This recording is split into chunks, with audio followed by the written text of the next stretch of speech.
श्रोते हो नमस्ते. आपल्या सर्वांना शुभ दिवस. श्रोते हो, टाळता येत नसतं, पण ते सोसून कमी करता येतं. नको असलेल्या गोष्टी या आपोआप घडत असतात आणि हव्या असलेल्या गोष्टी या मात्र घडवाव्या लागत असतात. नको असलेलं हे सहज जात नसतं आणि पाहिजे असलेलं सहज मिळतही नसतं. श्रोते हो, दुसऱ्याचं चांगलं बघवत नसतं, आपलं चांगलं करता येत नसतं. स्वतःचं दुःख मोजलं जातं, पण इतरांचं दुःख हे आपल्याला दिसतच नसतं. सगळ्यांच्या वेदना सारख्याच असतात, फक्त त्या सहन करण्याची क्षमता ही कमी जास्त प्रमाणात असते. जो जादा सहनशील असतो ना जीवनामध्ये, तोच आनंद मिळवू शकत असतोय. नक्की विचार करा.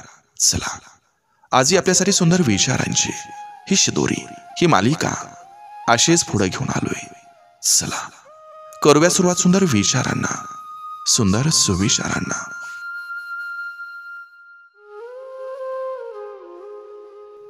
एकटं राहण्याचं कौशल्य हे विकसित करा.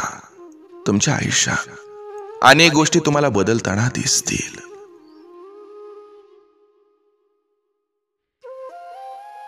आपण फक्त आनंदात राहावं, कारण आपल्याला दुःख देण्यासाठी अनेक बिनपगारी लोक हे पूर्ण वेळ काम करत असतात.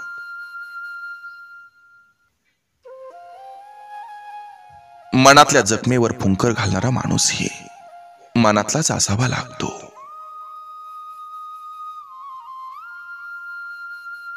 असं म्हणतात की मनापासून केलेली मैत्री आणि मनापासून केलेलं प्रेम हे कधीही विसरता येत नाही. ते आपल्या आयुष्याचा एक भाग होऊन जातं. पण मनात असलेली व्यक्ती हे प्रत्येकाच्याच नशिबात नसते, आणि नशिबात नसलेल्या व्यक्तीमध्ये जीव ही जरा जास्तच गुंतलेला असतो, आणि अशा गोष्टी आपलं आयुष्य बदलून टाकतात. त्या मिळाल्या तरीही आणि नाही मिळाल्या तरीही.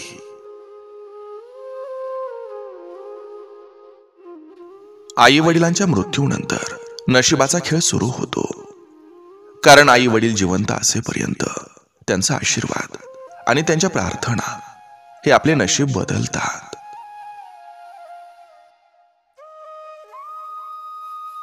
स्वार्थ माणसाला पैसा देतो, आनंदही देतो आणि काही काळ सुखही देतो, पण निस्वार्थी प्रेम करणाऱ्या लोकांचा सहवास हा मात्र हिरावून घेतो. त्यामुळे प्रेम माणसावर करा, पैशावर नाही, कारण पैसा आज असतो, उद्या नसतो. कुलूप चावीच्या साह्यानं उघडता येतं आणि हातोड्याच्या फटक्यानंही उघडता येतं, पण चावीनं उघडलेलं कुलूप हे पुन्हा पुन्हा उपयोगी पडतं, आणि हातोड्यानं उघडलेलं कुलूप एकदाच उपयोगी पडतं. त्यामुळे नात्यांची कुलूप हे रागाच्या हातोड्यानं नाही, तर प्रेमाच्या चावीनं तोडली पाहिजेत. देवाला आपण घाबरलो नाही तरी चालेल, पण आपण आपल्या कर्मापासून घाबरून राहायचं. कारण शिव्या किंवा ओव्या, शाप किंवा आशीर्वाद, निंदा किंवा स्तुती, सुख किंवा दुःख, यापैकी आपण जे दुसऱ्याला देतो ते न चुकता परत आपल्याकडे येतं. हा चैतन्य शक्तीचा स्वभाव धर्म आहे, म्हणजेच निसर्गाचा नियम आहे. या नियमाला स्वतः देव सुद्धा चुकले नाही. आपण तर सामान्य जीव जंतू आहोत. कितीही देवदेव केलं तरी कर्म चुकत नसतं. मित्र थोडेच ठेवा, पण असे ठेवा की ज्यांच्यावर डोळे झाकून विश्वास ठेवता येईल. जिथं विश्वास असतो तिथं प्रेम, आदर, आपुलकी, नातं आणि समाधान हे सगळं काही असतं.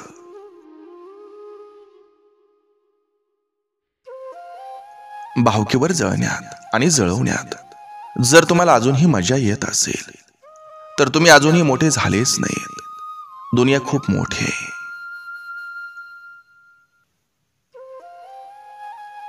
लोक आपल्या भावना कधी समजून घेत नाहीत. त्यांना फक्त त्यांचीच बाजू दिसत असते.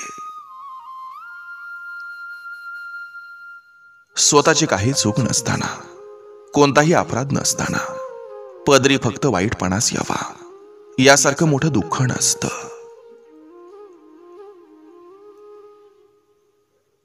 दुसऱ्याला छळल्यास त्यांचा तळतळाट हा कधी वाया जात नसतोय.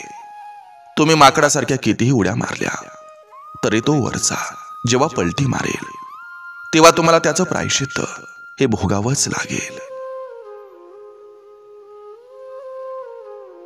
पटकन राग येण्याची सवय ही लवकरच तुम्हाला मूर्ख सिद्ध करत असते. 5 चुका करून 2 चांगली कामं एखाद्यासाठी केली म्हणजे नाते टिकत नसतात. आणि असं माणसांना गृहीत धरून संबंधही टिकत नसतात. सगळ्यांना आपल्याबद्दल सगळं काही सांगत बसू नका. काही गोष्टी पडद्याआडच बऱ्या असतात. नाहीतर मी सांगतो तुला आणि तू सांग गावाला, असं होतं.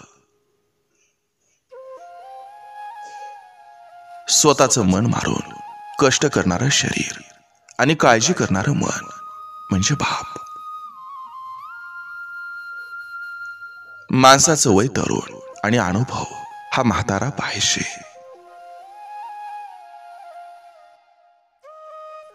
माझं चुकलं हे शब्द समोरच्याच्या काळजाला स्पर्श करतात. परंतु हे शब्द उच्चारण्यासाठी अंगी फार मोठं सामर्थ्य असावं लागतं. आपण जर मनापासून दुसऱ्यांसाठी प्रार्थना केली तर आपल्याला स्वतःसाठी काहीच मागण्याची गरज पडत नाही. हसता हसता अचानक डोळ्यात आलेला अश्रू हे मनात दडून ठेवलेल्या गोष्टींचं ओझं असतं. काही सुनाने आपल्यालाही आई वडील वहिनी याची जाणीव ठेवली आणि काही मुलांनी म्हातारपण आपल्याला सुद्धा वाट्याला येणार आहे याची जाणीव ठेवली. तर कुठलाच बाप आश्रमात रडताना किंवा कुणाची आई एकटी बाहेर दुःखी उदास फिरताना पाहायला मिळणार नाही. आपण अशा समाजात राहतो जिथं सुंदरता रंगावरून, हुशारी परीक्षेतील गुणावरून आणि आदर हा माणसाच्या पैशाकडे पाहून दिला जातो. तुमचं शांत आणि स्थिर मन हे तुमच्या आयुष्यातील प्रत्येक लढाईचं समाधान असतं. जी गोष्ट हातातच नाही तिला मनातून सुद्धा मोकळं करा.